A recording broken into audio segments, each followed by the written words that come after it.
Hello दोस्तों, मैं सचिन अरोड़ा एक बार फिर से आप सभी लोगों का स्वागत करता हूं अरोड़ा एजुकेटर के इस ऑफिशियल प्लेटफॉर्म पे।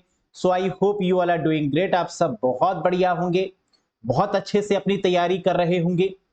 आज के सेशन में हम लोग बात करेंगे आईबीपीएस आरआरबी क्लर्क कंप्यूटर में पूछे जाने वाले 40 क्वेश्चंस पर।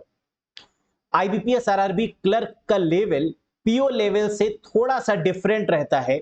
यहां पर बेसिक से क्वेश्चन ज्यादा पूछे जाते हैं, और जबकि आईबीपीएस आरआरबी पीओ में करंट अवेयरनेस से क्वेश्चन ज्यादा पूछे जाते हैं। जो करंट न्यूज होती है वहां से भी क्वेश्चन बनते हैं।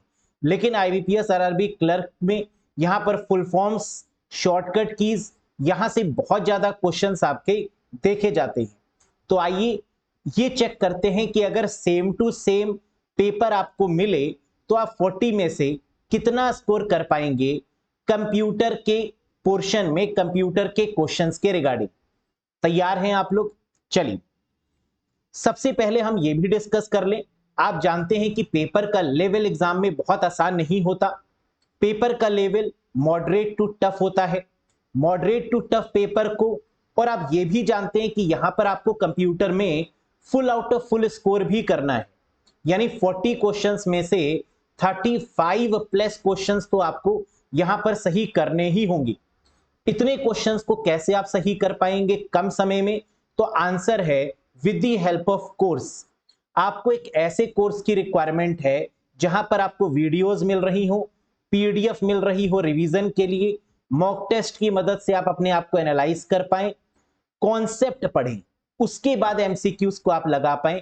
अगर इस कोर्स से कनेक्ट होते हैं तो ये सारी खूबसूरती आपको इस कोर्स में मिलेगी। और ये डैम श्योर है, ये श्योरिटी के साथ मैं कह रहा हूं कि आप यहां पर 35 प्लस क्वेश्चंस को बिल्कुल सही कर पाएंगे, और हो सकता है कि आप 40 में से 40 क्वेश्चंस को भी सही कर पाए।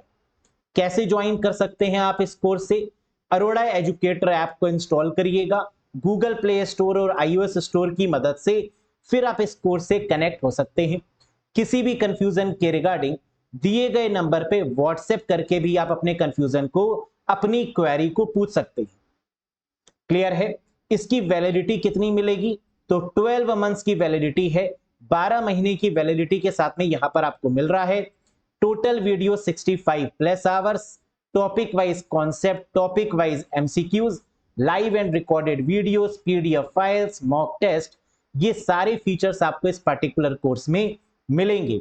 ज्वाइनिंग लिंक आपको कैसे ज्वाइन करना है? तो एप्लीकेशन इंस्टॉल करिएगा अरोड़ा एजुकेटर के नाम से। एप्लीकेशन डाउनलोड और इंस्टॉल करने का लिंक डिस्क्रिप्शन बॉक्स और कमेंट बॉक्स में आपको मिल जाएगा। चलिए यहां पर हम लोग बात करते हैं सबसे पहले उस क्वेश्चन के बारे में जो हमने प्रीवियस वाले सेशन में आपको दिया था, और आपने इसका आंसर बिल्कुल सही दिया। बहुत सारे कैंडिडेट्स ने सही दिया, लेकिन कुछ कैंडिडेट्स ने गलत भी दिया है। क्या है ये question? What is the limit of number of emails that can be sent through a free Gmail account per day using web browser? Web browser को उपयोग करके प्रतिदिन एक मुफ्त जीमेल खाते के माध्यम से भेजे जाने वाले ईमेल की संख्या सीमा क्या है?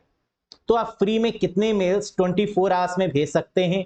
करेक्ट आंसर है 500। तो अगर आपने 500 दिया था आंसर, तो that is the valid one. Free account की मदद से जो मेल आप भेज सकते हैं वो कितने हैं? 24 आवर्स में, एक दिन में। तो आंसर है दैट इज 500। नेक्स्ट, अब आज का पहला क्वेश्चन आ चुका है। अब यहां से आप एनालाइज करेंगे कि आउट ऑफ 40 आपने कितना स्कोर किया, और मुझे कमेंट करके भी बताएंगे। ये रहा पहला question. Dash is a kind of malware. ये एक मैलवेयर का प्रकार है। That does everything to avoid detection by antivirus और एंटी मैलवेयर। डैश एक प्रकार का मैलवेयर है जो एंटीवायरस या एंटी मैलवेयर द्वारा पता लगाने से बचने के लिए सब कुछ करता है। वायरस को भी पता है, मैलवेयर को भी पता है कि हमें किल करने के लिए एंटीवायरस या एंटी मैलवेयर का यूज होगा। तो ऐसी टेक्निक जो अपने आप को छुपा लेते हैं, वायरस अपने आप को छुपा लेते हैं, मैलवेयर अपने आप को छुपा लेते हैं, ऐसी टेक्निक जो डिटेक्ट करने से बचाती है एंटीवायरस और एंटी मैलवेयर से, इसे क्या बोलते हैं? Polymorphic virus, boot sector virus, resident virus, encrypted virus या स्टील्थ वायरस? तो ऐसा वायरस या ऐसे मैलवेयर जो एंटीवायरस और एंटी मैलवेयर से अपने आप को बचाते हैं, इन्हें बोलते हैं स्टील्थ वायरस। याद रखिएगा, that is called stealth virus. Next, Radha receive an email claiming that her credit card account is about to be suspended unless she email her credit card details and personal identification number immediately. What is this an example of? कह रहा है राधा को यह दावा करने वाला एक email प्राप्त होता है कि उसका क्रेडिट कार्ड खाता निलंबित होने वाला है जब तक कि वह तुरंत अपने क्रेडिट कार्ड विवरण और व्यक्तिगत पहचान संख्या यानी पिन ईमेल नहीं करती। यह किसका उदाहरण है? एक मेल आता है, कोई फ्रॉड पर्सन उसको एक मेल भेजता है, कोई हैकर एक मेल भेजता है कि आप अपने पिन नंबर को, डेबिट कार्ड, क्रेडिट कार्ड की डिटेल्स को मेल में फॉरवर्ड करिए, तभी आपका ये एक्टिवेट होगा। इस तरीके के जो मेल आते हैं इसे क्या बोलते हैं? Spamming, fishing, identity theft, ransomware या ट्रोजन हॉर्स। क्वेश्चन में कभी भी आपको debit card, credit card, pin number ऐसी चीजें मिल जाएं तो इस अटेम्प्ट को क्या बोलते हैं? फिशिंग बोलते हैं। This is called phishing attempt. Next, which of the following is और आर कंप्यूटर वायरस? निम्नलिखित में से कौन सा कंप्यूटर वायरस है? ली हार्ड, keylogger, trojan, all of these या ओनली 1 and 2? क्या होगा आंसर? सोच के बताइए। ली हार्ड क्या है? ये वायरस है। कीलॉगर क्या है? ये मॉनिटर करता है, जो एक तरीके का मैलवेयर है, या हम कह सकते हैं एक तरीके का वॉर्म है, एक तरीके का स्पाईवेयर है। तो कीलॉगर जो है वो वायरस नहीं है। ट्रोजन ये भी आपका वायरस नहीं है। ऑल ऑफ दीज हो नहीं सकता, ओनली 1 and 2 हो नहीं सकता। The correct answer is lee hard. तो ये पहला आपका वायरस का प्रकार है, जबकि कीलॉगर एक तरीके का स्पाईवेयर है, ट्रोजन एक तरीके का वॉर्म है, write once read many nature का। ऑल ऑफ दीज होगा नहीं, 1 and 2 हो नहीं सकता। So the correct answer is lee hard. Next, which among the following is not a search engine in internet? निम्नलिखित में से कौन सा इंटरनेट में सर्च इंजन नहीं है? सर्च इंजन होता क्या है? सर्च इंजन वो वेबसाइट होती हैं जो इंफॉर्मेशन को क्लाइंट के लिए खोज के लाती हैं। जैसे हमने कोई भी रिक्वेस्ट करी, हम रिक्वेस्ट किससे करते हैं? वेबसाइट ओपन करते हैं, जैसे google.com, याहू, ऐसी वेबसाइट्स की मदद से हम रिक्वेस्ट करते हैं जो हमारे लिए सर्वर से डेटा को ढूंढ के लाती हैं। इन्हें बोलते हैं search engine. Archie, Google, Nexus, Bing या डकडकगो, इनमें से कौन सा सर्च इंजन नहीं है?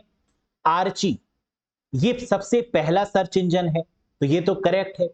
गूगल भी सर्च इंजन है। नेक्सस ये सर्च इंजन नहीं है, क्योंकि नेक्सस क्या है? ब्राउजर है। सबसे पहला browser www, world wide web, जिसका नाम बदल के क्या कर दिया गया? नेक्सस कर दिया गया। तो सबसे पहला ब्राउजर था वर्ल्ड वाइड वेब, जिसका नाम बदल के क्या किया गया? नेक्सस किया गया। तो नेक्सस क्या है गाइस? ब्राउजर है। बिंग क्या है? बिंग भी सर्च इंजन है, माइक्रोसॉफ्ट का बिंग, बहुत फेमस। डक डक गो भी क्या है? ये भी सर्च इंजन है। तो सर्च इंजन कौन कौन से होते हैं? Google, Bing, Yahoo, ask.com, AOL, American online, Baidu, Wolfram Alpha, DuckDuckGo, Yandex, ये सभी आपके क्या हैं गाइस? सर्च इंजन है। क्लियर है? Very good. Next, a byte can hold 1 dash of data. एक बाइट में 1 डैश डेटा हो सकता है। Bit, binary digit, character, numeric या ऑल ऑफ दीज? बताइए बाइट क्या होता है। हम जानते हैं कि कंप्यूटर में सबसे स्मॉलेस्ट यूनिट बिट होती है जिसकी फुल फॉर्म है बाइनरी डिजिट। बिट से बड़ी होती है निबल जो कि 4 बिट के बराबर होती है, और निबल से बड़ी होती है बाइट जो कि 8 बिट के बराबर होती है। तो इसका मतलब a byte can hold, byte का मतलब क्या है 8 बिट्स, और 8 बिट का मतलब क्या है character. So a byte can hold 1 character of data. एक बाइट एक कैरेक्टर डेटा को होल्ड करती है। समझ में आया। तो कई सारे कैंडिडेट्स इसका आंसर गलत देते हैं। मुझे उम्मीद है कि आपको यह बात समझ में आ गई होगी कि सबसे छोटी यूनिट बिट है, बिट की फुल फॉर्म बाइनरी डिजिट है, 4 बिट का मतलब निबल है, 8 बिट का मतलब बाइट है, और बाइट का मतलब ही क्या है, बाइट मतलब 8 bit, that is 1 character. Very good. Question 6, the memory management technique that use RAM and hard disk space to provide dedicated memory space for each program is known as। उस memory management तकनीक का नाम बताएं जो प्रत्येक programme के लिए समर्पित मेमोरी स्पेस प्रदान करने के लिए रैम और हार्ड डिस्क स्पेस का उपयोग करती है। अब यहां पर आ गया रैम और हार्ड डिस्क। आपको पता है कि रैम के साइज को बढ़ाने के लिए वर्चुअल मेमोरी के कॉन्सेप्ट का यूज करते हैं। तो आंसर यहां पर क्या होगा, रैम देखते ही आपने लगा दिया, the answer is virtual memory. साथ ही साथ आपने यह भी देखा कि यहां पर हार्ड डिस्क की बात भी हो रही है। तो रैम वर्चुअल मेमोरी के केस में जो स्पेस उधार लेती है वो किससे लेती है, हार्ड डिस्क से ले लेती है, और इसी कॉन्सेप्ट को क्या बोलते हैं, वर्चुअल मेमोरी बोलते हैं। Next, with respect to computer RAID is acronym for. ये बहुत बार पूछा गया है और अक्सर ये क्वेश्चन एग्जाम में रिपीट होता है कि कंप्यूटर के संबंध में RAID किसका संक्षिप्त नाम है।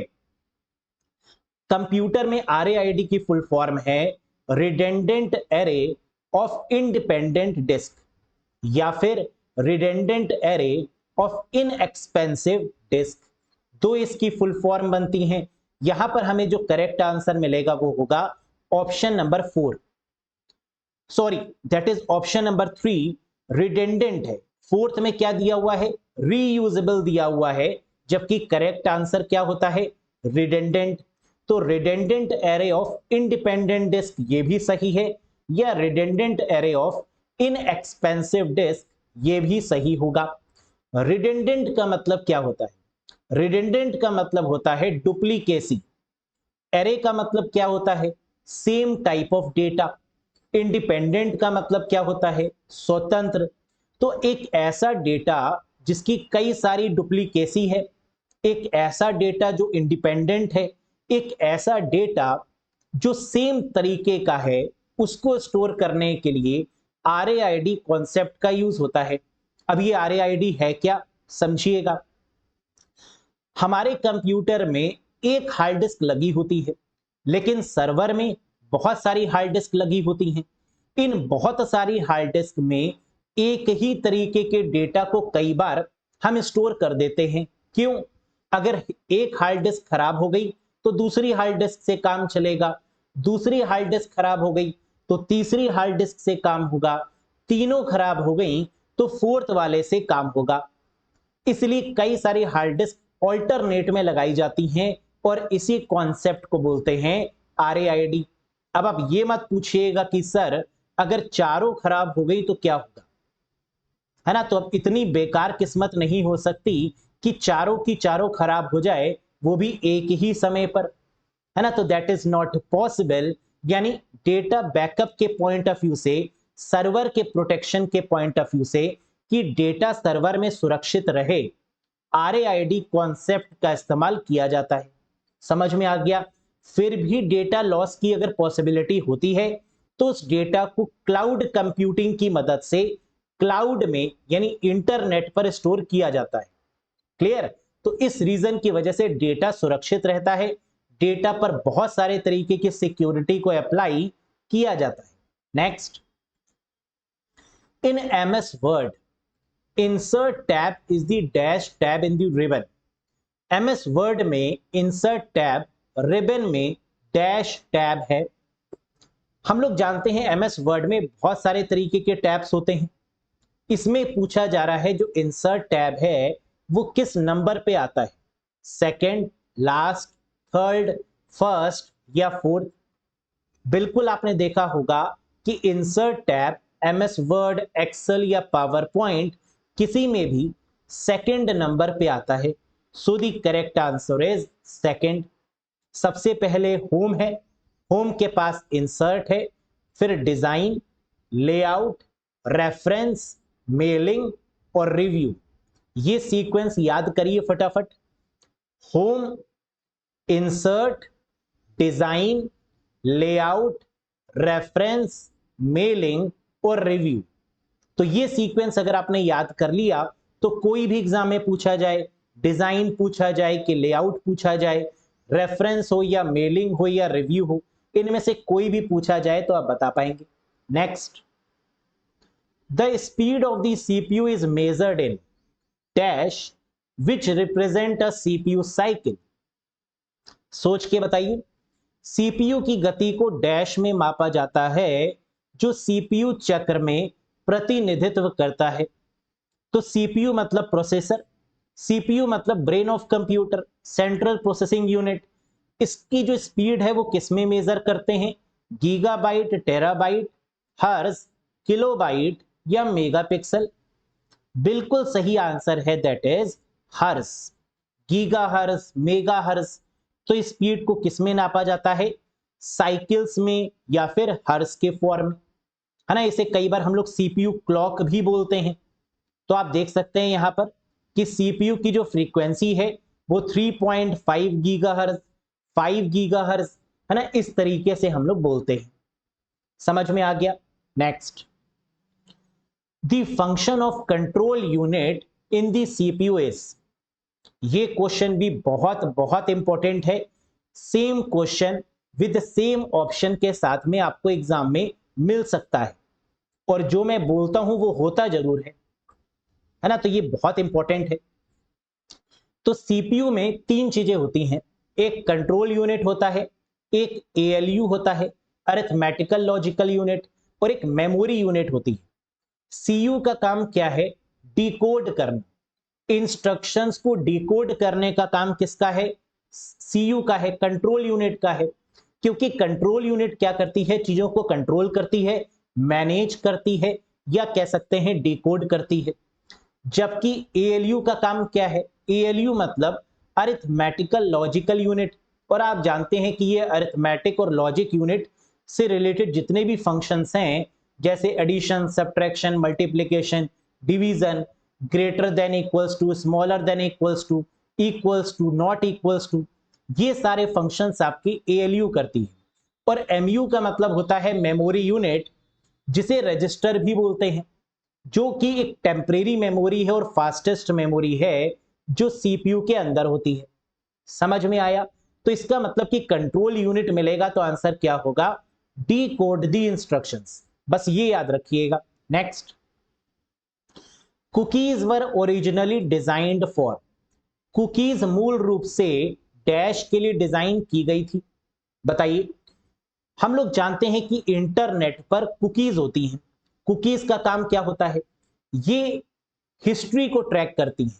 ये हमारे वेबसाइट पर जब हम जाते हैं तो हमारी पूरी स्टैटिस्टिक्स को रिकॉर्ड करती हैं कि हम वेबसाइट पर कितने बजे गए, हमने वेबसाइट पर क्या विजिट किया, हम उस वेबसाइट पर कितनी देर रुके, क्या हमने शॉपिंग करी या नहीं करी. ये सारी डिटेल्स कुकीज में जाकर स्टोर हो जाती हैं. तो कुकीज को ओरिजिनली डिजाइन किया गया है किसके पॉइंट ऑफ व्यू से, client, server, both of these, web programming या ऑल ऑफ दीज. तो इस पर हमारा तो कंट्रोल है ही नहीं. ये सारी इंफॉर्मेशन कौन ले रहा है, सर्वर ले रहा है. तो आंसर क्या होगा, सर्वर साइड प्रोग्रामिंग.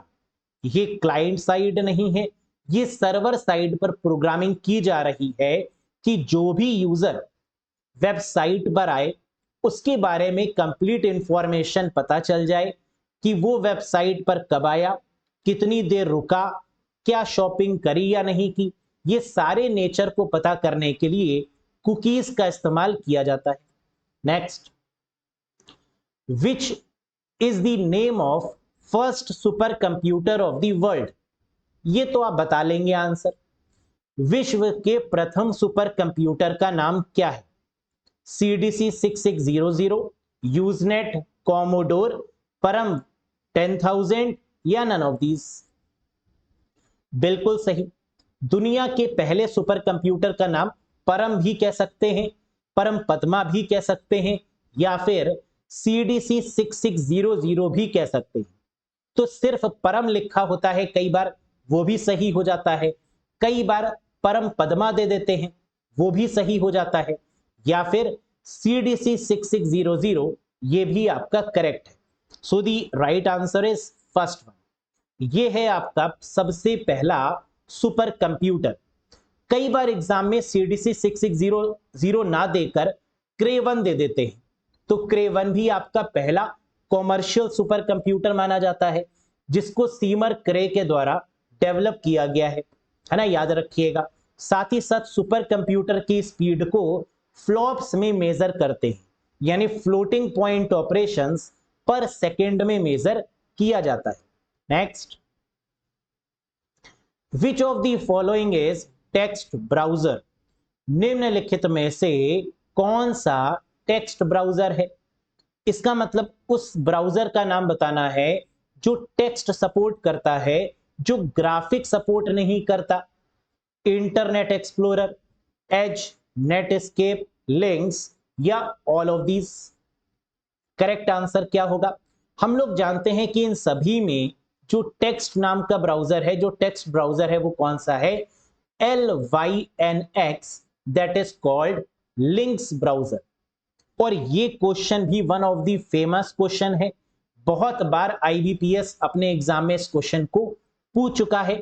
कई बार PU में पूछ लेता है, कई बार क्लर्क में पूछ लेता है, कई बार ये क्वेश्चन ऐसे भी पूछा जाता है कि LYNX क्या है, व्हाट इज LYNX? तो आंसर क्या होगा? Text browser. ये एक टेक्स्ट ब्राउजर है जो कि टेक्स्ट फॉर्मेट में काम करता है। Very good. नेक्स्ट क्वेश्चन, समझ में आ रहे हैं क्वेश्चन? अच्छे तरीके से कर पा रहे हैं आप, है ना? बस ऐसे ही करने हैं आपको एग्जाम में भी। What is the maximum number of columns that can be inserted in MS word? MS Word में अधिकतम कितने कॉलम डाले जा सकते हैं? MS वर्ड में रोज भी ऐड की जा सकती हैं, कॉलम्स भी ऐड किए जा सकते हैं, और मैक्सिमम कॉलम्स की संख्या कितनी है ये आपको बतानी है। 55, 65, 50, 63 या none of these? Correct answer होगा that is 63 maximum number of columns you can add. MS Word में अधिकतम यानी मैक्सिमम 63 कॉलम्स को आप ऐड कर सकते हैं। जैसे कि हमने यहां पर आपको प्रूफ भी दिखाया है कि MS वर्ड में अगर आप इंसर्ट टेबल में जाएंगे तो आपसे पूछेगा कितने कॉलम्स ऐड करने हैं, कितनी रोज ऐड करनी है। कॉलम्स में हमने कह दिया 68 और रोज में हमने कहा 2। तो इसने देखो एक मैसेज डिस्प्ले कर दिया कि नहीं नहीं, रुक जाइए, the number must be between 1 and 63, यानी मिनिमम 1 कॉलम और मैक्सिमम 63 कॉलम ही आप इंसर्ट कर सकते हैं। इससे ज्यादा इंसर्ट कर पाना पॉसिबल नहीं है। Clear? Next, what is the maximum number of sheets that can be added to an Excel workbook? Excel workbook में अधिकतम कितनी शीट जोड़ी जा सकती हैं? शीट्स मतलब शीट 1, शीट 2, शीट 3, इस तरीके से हम कई सारी शीट्स को ऐड कर सकते हैं। पुराने वाले वर्जन में बाय डिफॉल्ट 3 शीट्स होती हैं, जबकि नए वाले वर्जन में 1 शीट होती है ना? बाय डिफॉल्ट अगर आप लेटेस्ट वर्जन ओपन करेंगे तो आपको 1 शीट मिलेगी नीचे बाय डिफॉल्ट, लेकिन मैक्सिमम कितनी ओपन कर सकते हैं? करेक्ट आंसर है 255, 255 sheets. So second is the right one. Next, special effect used to introduce slide in a presentation are called? ये क्वेश्चन आ रहा है किससे? पावर पॉइंट से, और कह रहा है कि प्रेजेंटेशन में स्लाइड्स को पेश करने के लिए उपयोग किए जाने वाले विशेष प्रभावों का को क्या कहा जाता है? जब आप पावर पॉइंट में स्लाइड्स के आने और जाने के नेचर को रिप्रेजेंट करते हैं तो इसे बोला जाता है ट्रांजिशन। कभी भी क्वेश्चन में स्लाइड्स के बारे में पूछा जाए तो आंसर क्या होगा? ट्रांजिशन होगा। लेकिन अगर इमेजेस के बारे में पूछा जाए, टेक्स्ट के बारे में पूछा जाए तो आंसर क्या होगा? एनिमेशन होगा। स्लाइड्स के बारे में पूछें ट्रांजिशन, और अगर इमेजेस के बारे में पूछें या टेक्स्ट के बारे में पूछें तो आंसर क्या होगा? एनिमेशन होगा। समझ में आया? Very good. Next, attempt to gain or change IP address or DNS is called। IP address या DNS हासिल करने या बदलने की कोशिश क्या कहलाती है? जब हैकर किसी भी तरीके से अपने IP एड्रेस को छुपाने की कोशिश करता है या उसको बदलने की कोशिश करता है या डोमेन नेम सिस्टम को बदलने की कोशिश करता है तो इस तरीके के अटेम्प्ट को क्या बोलते हैं गाइस? बिल्कुल सही, दैट इज कॉल्ड स्पूफिंग। कभी भी क्वेश्चन में आईपी एड्रेस को छुपाने, बदलने, डीएनएस को छुपाने या बदलने की बात की जाए तो इस केस में आंसर क्या बनेगा? Spoofing is the correct one. Spoof का मतलब अपनी पहचान को छुपाना, अपनी आइडेंटिटी को छुपाना, that is called spoofing. Next, it is a free and open source web browser project mainly developed and maintained by Google। यह एक स्वतंत्र और open source web browser project है जिसे मुख्य रूप से गूगल द्वारा विकसित और अनुरक्षित किया गया है। बताइए, एक ऐसा वेब ब्राउजर जो फ्री ऑफ कॉस्ट भी है, जिसमें एडिटिंग भी पॉसिबल है, जिसमें बदलाव भी पॉसिबल है, ऐसे ब्राउजर को ओपन सोर्स ब्राउजर की कैटेगरी में रखते हैं। और ऐसा कौन सा ब्राउजर है जो ओपन सोर्स है? सबसे पहला है मोजिला फायरफॉक्स। क्या मोजिला फायरफॉक्स यहां पर गिवन है? बिल्कुल गिवन है। लेकिन मोजिला क्या गूगल का प्रोडक्ट है? बिल्कुल नहीं। अगर यहां पर माइक्रोसॉफ्ट दिया होता, सॉरी, अगर यहां पर मोजिला कंपनी दिया होता तो आंसर हो जाता मोजिला फायरफॉक्स। लेकिन यहां पर दिया है गूगल, और गूगल का ओपन सोर्स है chromium. So the correct answer is chromium. समझ में आया? तो दो ऐसे ब्राउजर हैं, मेनली दो, जो कि ओपन सोर्स नेचर में आते हैं। पहला मोजिला फायरफॉक्स जिसे मोजिला फाउंडेशन ने बनाया, दूसरा गूगल का क्रोमियम जिसने गूगल कंपनी द्वारा जिसको विकसित किया गया, डेवलप किया गया, डेवलप्ड बाय गूगल इटसेल्फ। तो इसका मतलब सर गूगल के दो ब्राउजर है। बिल्कुल सही, एक तो गूगल क्रोम है और दूसरा गूगल का क्रोमियम भी है ना? याद रखिएगा इस बात को। Vendor created programs modifications are called. IBPS PO और आईबीपीएस क्लर्क दोनों का फेमस क्वेश्चन। वेंडर निर्मित प्रोग्राम संशोधनों को कहा जाता है क्या? Vendor created program modifications are called. कई बार मैन्युफैक्चरर या वेंडर प्रोग्राम में यानी सॉफ्टवेयर में कुछ मॉडिफिकेशंस करते हैं, कुछ बदलाव करते हैं। इस बदलाव को, इस चेंज को, इस मॉडिफिकेशन को क्या बोलते हैं? फिक्सेस, एंटीवायरस, होल्स, नेट्स या bugs? Correct answer is fixes. बदलाव क्यों करते हैं? इन बदलाव को बोलते हैं फिक्सेस।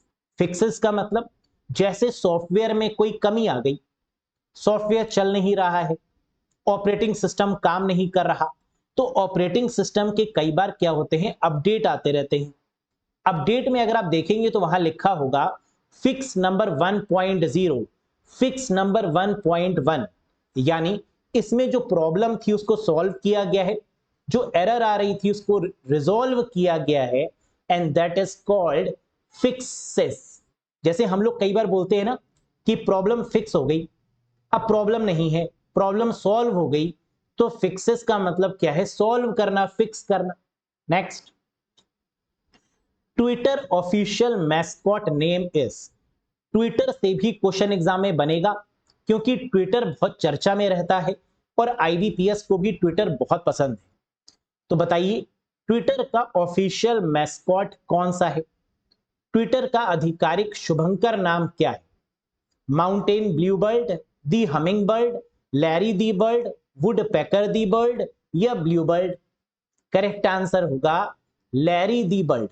आपने देखा होगा जो ट्विटर का लोगो है, इसमें ब्लू कलर की एक चिड़िया आपको दिखती है, और इस पार्टिकुलर मैस्कॉट, इस पार्टिकुलर लोगो का जो नाम है वो क्या है? ये जो बर्ड है that is called Larry the bird. ठीक, इस बर्ड का नाम क्या है? Larry the bird. Next, the process of creating new bitcoin is known as. नए बिटकॉइन बनाने की प्रक्रिया को किस नाम से जाना जाता है? बिटकॉइन तो बहुत फेमस है, क्रिप्टो करेंसी है ना। अब तो गवर्नमेंट ने, सरकार ने बिटकॉइन पर होने वाले प्रॉफिट या होने वाले ट्रांजैक्शन का काफी सारा शेयर टैक्स में लेने की बात भी करी है।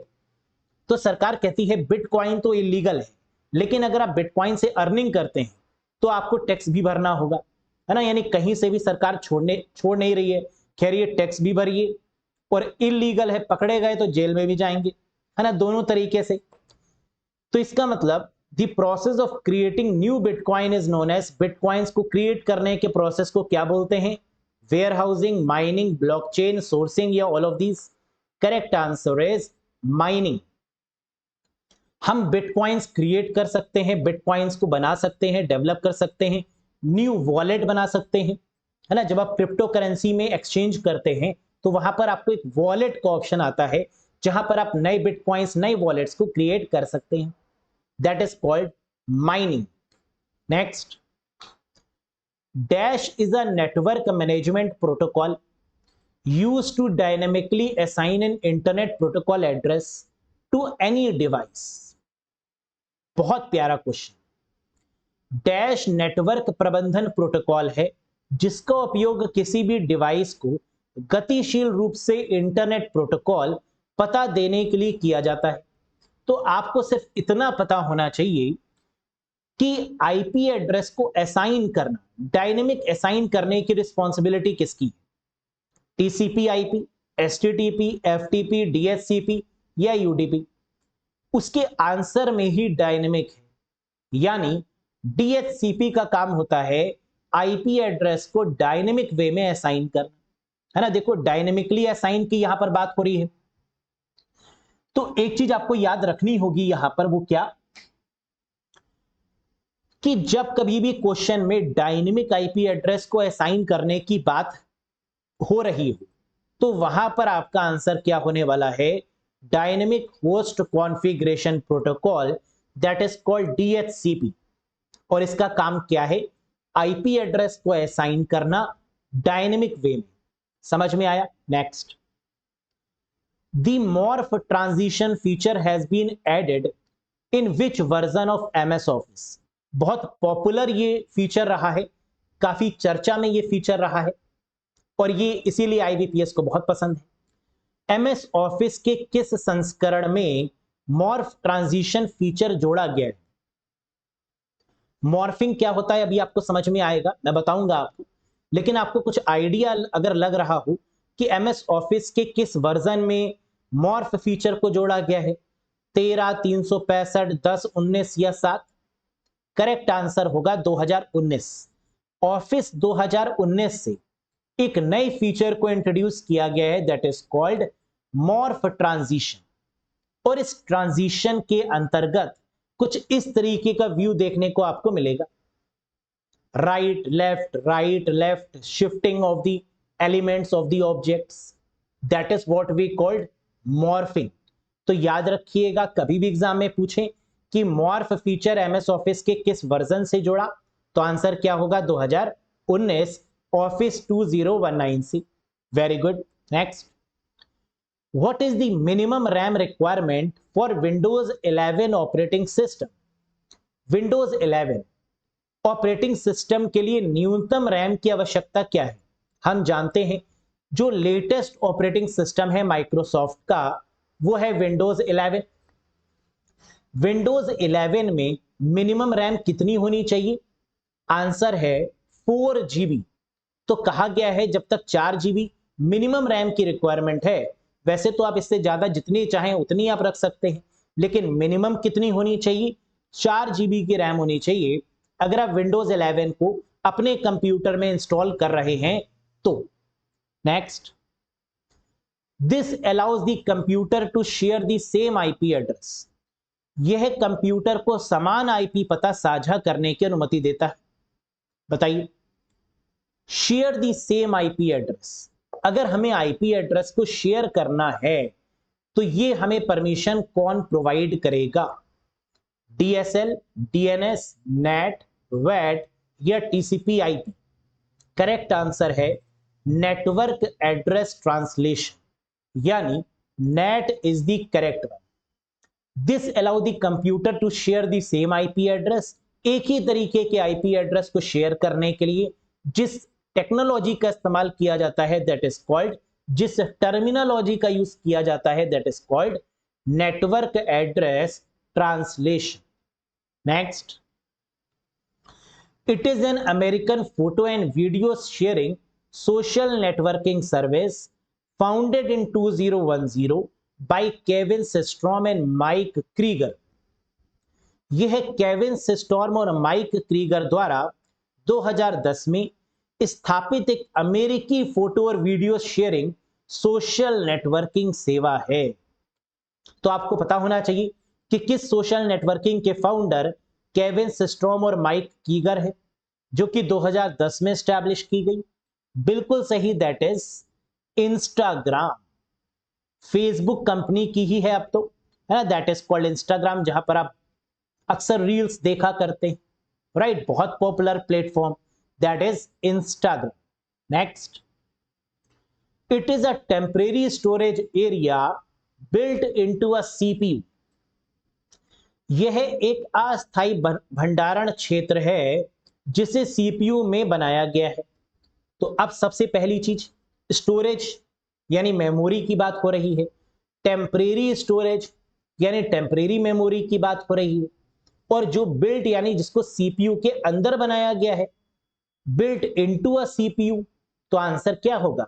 रजिस्टर होगा, क्योंकि सीपीयू के अंदर जो मेमोरी है वो कौन सी है? रजिस्टर है, जो कि सबसे फास्टेस्ट मेमोरी है ना, सबसे फास्टेस्ट रजिस्टर, फिर उसके बाद कैशे, फिर उसके बाद रैम, और फिर उसके बाद तो स्लोएस्ट मेमोरी आ जाएगी। क्लियर है guys? Very good. Next, internet explorer is officially retired and out of support in which date?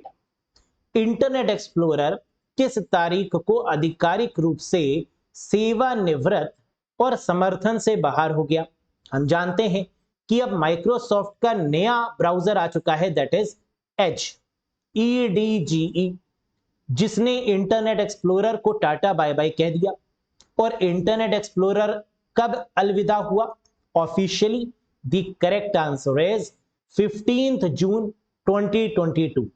15 जून 2022 को ऑफिशियली रिटायर हो गया। रिलीज कब हुआ था यह भी पूछा जा सकता है कि इंटरनेट एक्सप्लोरर को रिलीज कब किया गया, तो 1995 में रिलीज किया गया, 16 अगस्त 1995, और एक्सपायर कब हुआ? 15 जून 2022। क्लियर है? Great. Flooding a server with unnecessary request is an example of, अनावश्यक अनुरोधों के साथ सर्वर को फ्लड करना किसका उदाहरण है? सर्वर पर फ्लडिंग, इसका मतलब क्या है? जब भी हमें किसी चीज को बैठाना होता है, जब भी हमें किसी भी चीज को डाउन करना होता है, तो हम क्या करते हैं? उसको परेशान करते हैं। और उसको परेशान करने का तरीका क्या है कि बार बार उससे क्वेश्चन पूछें, है ना। सोचो आप भी कभी परेशान हुए होंगे जब किसी ने आपसे बहुत सारे क्वेश्चन पूछ लिए होंगे और आपको लग रहा होगा कितने क्वेश्चन पूछ रहा है, इसका क्या मतलब है, बस करो भाई, रुक जाओ और क्वेश्चन मत पूछो। ऐसे ही क्या होता है कि सर्वर पर फ्लडिंग की जाती है, सर्वर पर इतनी रिक्वेस्ट भेजी जाती है कि सर्वर कहता है रुक जाओ, मैं बैठ जाता हूं, यानी मैं अपनी सर्विसेज को बंद कर लेता हूं। और इस तरीके की एक्टिविटी को क्या बोलते हैं? DDoS, distributed denial of service.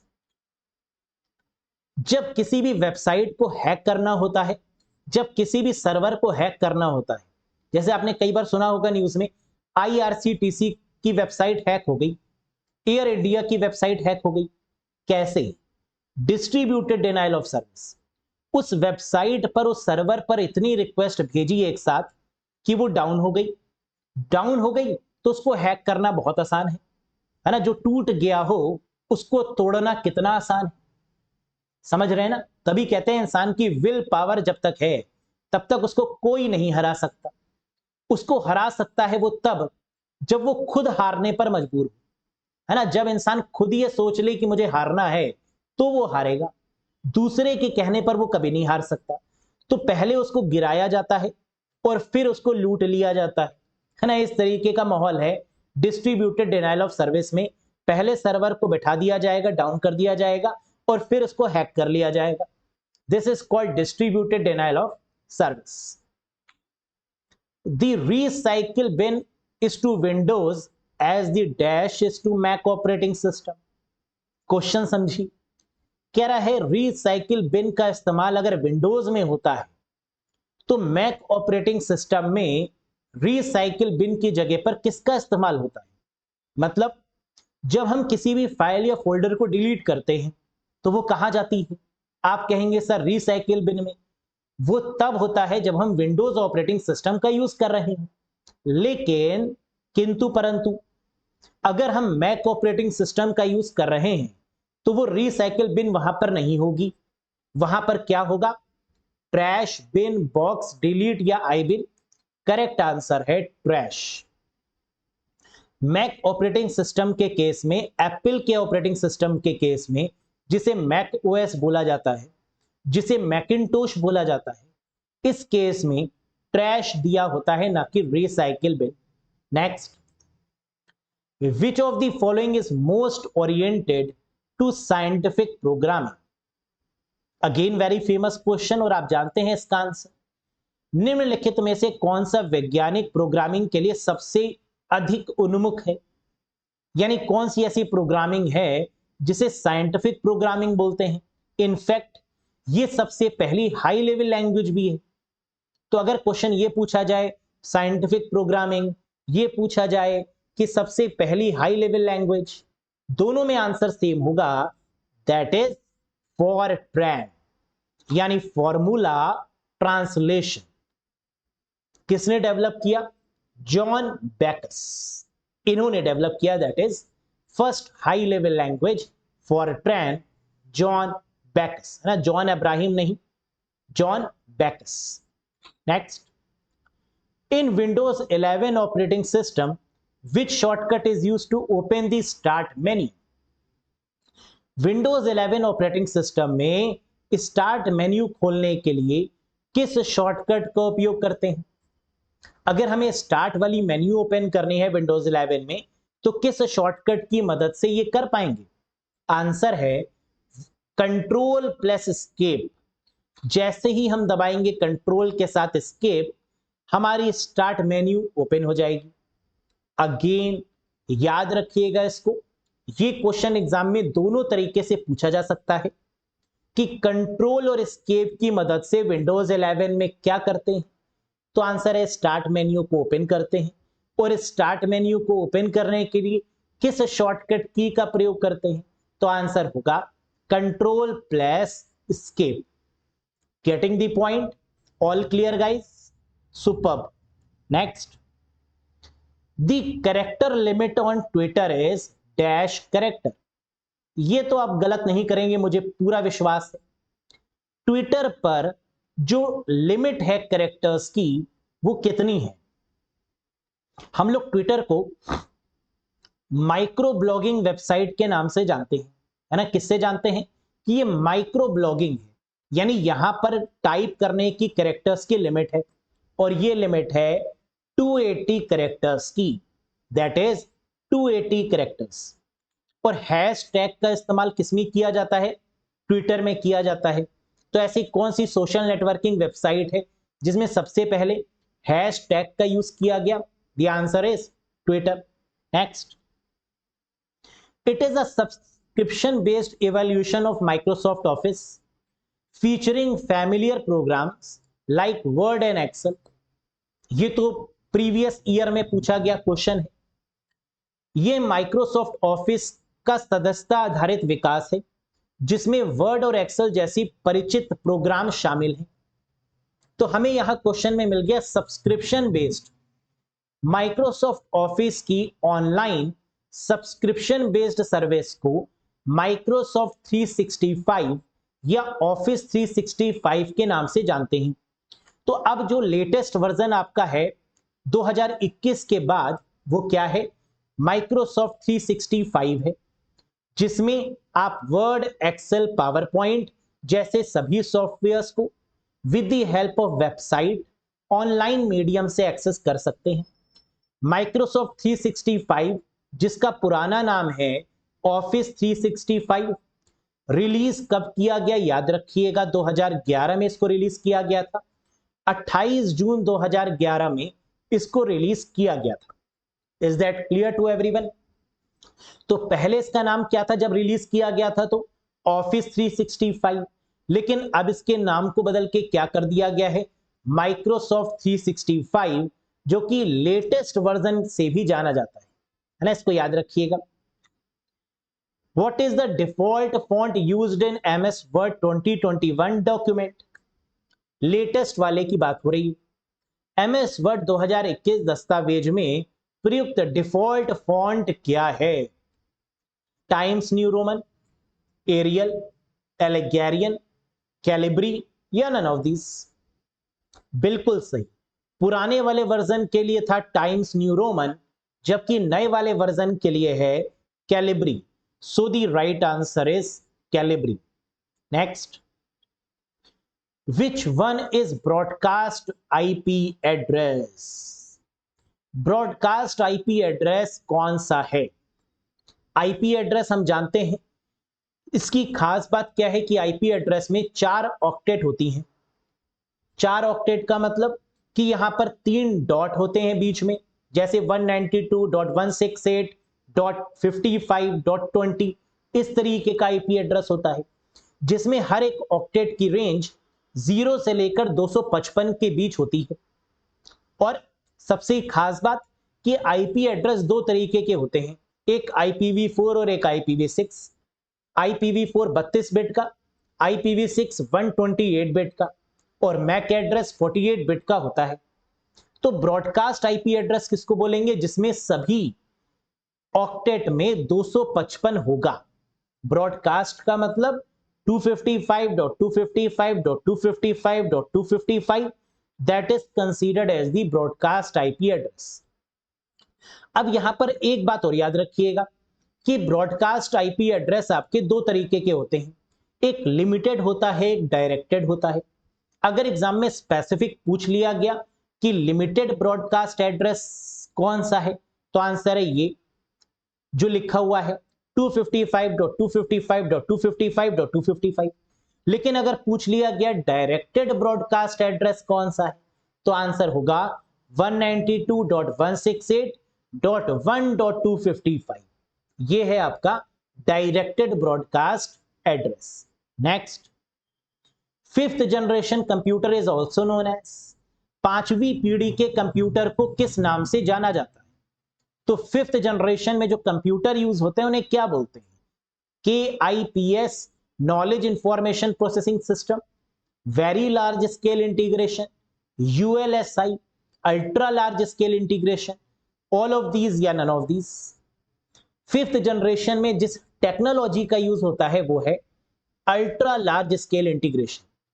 क्या क्वेश्चन में टेक्नोलॉजी पूछी गई थी? बिल्कुल नहीं, कंप्यूटर पूछा गया था, और इस कंप्यूटर को, इस सिस्टम को बोलते हैं किप्स, यानी नॉलेज इंफॉर्मेशन प्रोसेसिंग सिस्टम। तो करेक्ट आंसर क्या होगा? Option number 1, that is knowledge information processing system is the correct. अब ये किप्स का मतलब क्या है? किप्स का मतलब है artificial brain, artificial intelligence, neural network या रोबोटिक्स। जब हम इसकी बात करते हैं तो हम बात करते हैं किप्स के बारे में, यानी चिप्स नहीं, है ना, that is KIPS, knowledge information processing system. समझ में आया? Very good.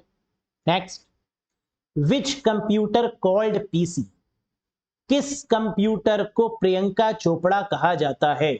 ना ना, पर्सनल कंप्यूटर कहा जाता है ना। पीसी मतलब प्रियंका चोपड़ा नहीं, पर्सनल कंप्यूटर। तो किस कंप्यूटर को पीसी कहा जाता है बताइए? Micro computer, mini computer, main frame computer, super computer, या फिर all of these? Correct answer है माइक्रो कंप्यूटर को ही पर्सनल कंप्यूटर कहा जाता है, या पीसी को ही माइक्रो कंप्यूटर कहा जाता है। क्यों? क्योंकि उन कंप्यूटर्स जिनमें माइक्रो प्रोसेसर लगा होता है उन्हें माइक्रो कंप्यूटर बोलते हैं। तो लैपटॉप हो या डेस्कटॉप, इन सभी कैटेगरीज में आने वाले कंप्यूटर्स को पीसी के कैटेगरी में रखते हैं, है ना। वैसे लैपटॉप को तो आजकल नहीं रखते हैं, लेकिन फिर भी हम माइक्रो कंप्यूटर की कैटेगरी में लैपटॉप को भी रख सकते हैं, है ना। इसमें कोई दिक्कत नहीं होगी, क्योंकि लैपटॉप को कई बार हम लोग पर्सनल डिजिटल असिस्टेंट के नाम से भी जानते हैं, है ना, पीडीए के नाम से भी जानते हैं। तो स्मार्टफोन्स हैं, मोबाइल फोन्स हैं, टैबलेट हैं, लैपटॉप हैं, इनको पीडीए की कैटेगरी में भी रखा जाता है, पर्सनल डिजिटल असिस्टेंट। क्लियर है? Next, dash is a transport layer protocol that helps to deliver your email to the destination reliably। Question कितना आसान है। कह रहा है एक ट्रांसपोर्ट लेयर प्रोटोकॉल है जो आपके ईमेल को गंतव्य तक मजबूती से पहुंचाने में मदद करता है। ट्रांसपोर्ट लेयर पर दो प्रोटोकॉल्स काम करती हैं, टीसीपी और यूडीपी। टीसीपी कनेक्शन ओरिएंटेड है, यूडीपी कनेक्शन लेस है। अब आपको यह समझना है कि ईमेल में क्या टीसीपी और यूडीपी में से कौन सी काम करती है। तो आपने कहा ईमेल में टीसीपी काम करती है, मेल को सेंड करने के लिए तो एसएमटीपी हो गई, है ना, ये आप जानते हैं बहुत अच्छे तरीके से। लेकिन ट्रांसपोर्ट लेयर पर जो काम करेगी वो कौन सी होगी? टीसीपी होगी, ट्रांसमिशन कंट्रोल प्रोटोकॉल होगी। मेल सेंड करने के लिए एसएमटीपी, मेल रिसीव करने के लिए पीओपी3, नॉन टेक्स्ट प्रोटोकॉल माई मल्टीपर्पज इंटरनेट मेल एक्सटेंशन। तो ये तो वो प्रोटोकॉल्स हो गई जिनको आप ईमेल में इस्तेमाल करते हैं। लेकिन यहां पर याद रखिएगा, ट्रांसपोर्ट लेयर पर काम करने वाली और ईमेल के regarding that is TCP, transmission control protocol. Clear है? Very good. Question number 40, dash types of connector is used to connect the modem with the telephone line. हम लोग जानते हैं मॉडेम आ गया तो टेलीफोन लाइन जरूर आएगा।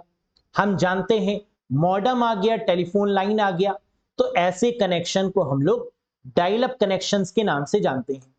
तो यहां पर बात हो रही है डायल अप कनेक्शंस की, टेलीफोन लाइंस की, मॉडेम की, स्लोएस्ट टाइप ऑफ कनेक्शन की। तो यहां पर जो कनेक्टर यूज होता है टेलीफोन लाइंस के केस में that is RJ11, registered jack 11। RJ का मतलब क्या है? रेडियो जॉकी नहीं, रजिस्टर्ड जैक 11। कोएक्सियल केबल या ट्विस्टेड पेयर केबल के केस में, है ना, ज्यादातर जो आपकी ट्विस्टेड पेयर केबल होती है, जिसको आप लैन केबल या ईथरनेट केबल बोलते हैं, यहां पर जो कनेक्टर यूज होता है वो है RJ45। लेकिन टेलीफोन लाइंस के केस में जो कनेक्टर यूज होता है वो है RJ11। देखा होगा आपने, पहले जो आपके फोन्स लगे होते थे उन फोन्स के पीछे जो केबल लगी होती थी, है ना, that is this one, RJ11 cable. जानते होंगे इसके बारे में। तो ये रहे आपके बेस्ट 40 क्वेश्चंस। 40 में से कितना स्कोर किया आपने? कमेंट करके बताइएगा। कैसा लगा आपको यहां पर इस पेपर का लेवल? इजी लगा, मॉडरेट लगा या डिफिकल्ट लगा? ये भी मुझे कमेंट करके जरूर बताइएगा। साथ ही साथ आज का क्वेश्चन ऑफ द डे जो IBPS का one of the famous question है वो ये रहा। बताइए इसका आंसर। इसके पूछे जाने की पॉसिबिलिटी बहुत ज्यादा है। Which shortcut key in MS Excel 2021 is used to hide the selected row. ये क्वेश्चन 2019 वर्जन में भी पूछा जा सकता है कि MS Excel 2019 में या MS Excel 2021 में ऐसी कौन सी शॉर्टकट की है जिसका इस्तेमाल किया जाता है रो को हाइड करने के लिए। सिलेक्टेड रो को हाइड करने के लिए किस शॉर्टकट की का यूज करते हैं MS Excel में, ये कमेंट करके बताइएगा। तो MS Excel 2021 में चयनित पंक्ति को छिपाने के लिए किस शॉर्टकट कुंजी का उपयोग किया जाता है, पता है तो जरूर कमेंट करके बताइएगा। बाकी सेशन आपको कैसा लगा है ना, एक बार लाइक करके बताइए। लाइक आने चाहिए अगर आपको पसंद आ रहा है तो, और अगर चैनल पर नए हो तो सब्सक्राइब जरूर करिएगा। सभी को सजेस्ट भी करिएगा कि बढ़िया तरीके से कंप्यूटर एग्जाम ओरिएंटेड पढ़ने के लिए अरोड़ा एजुकेटर चैनल पर आ जाए और सारी टेंशन कंप्यूटर की हमको दे दें, क्योंकि कंप्यूटर में बढ़िया मार्क्स लाने के लिए वही क्वेश्चन सेम ऑप्शन के साथ आपको मिलेंगे, ये मेरा वादा है। डिटेल में पढ़ने के लिए, कॉन्सेप्ट क्लियर करने के लिए, टॉपिक वाइज पढ़ने के लिए डिटेल में आप इस कोर्स से कनेक्ट हो जाइएगा। इस कोर्स से कनेक्ट होने के लिए अरोड़ा एजुकेटर ऐप को इंस्टॉल करिएगा। किसी भी कंफ्यूजन के रिगार्डिंग दिए गए नंबर पे व्हाट्सएप करिएगा और कंप्यूटर एंजॉय करते हुए कहानी के तरीके से, वेब सीरीज की तरीके से, एक जिस तरीके से आप मूवी देखते हैं है ना, वैसे एंटरटेन करते हुए पढ़िए, जिससे कि आपको मजा भी आए और एग्जाम में full out of full marks भी आए। That's all for today guys. बहुत जल्द मिलेंगे नए सेशन के साथ। Till then bye bye and take care.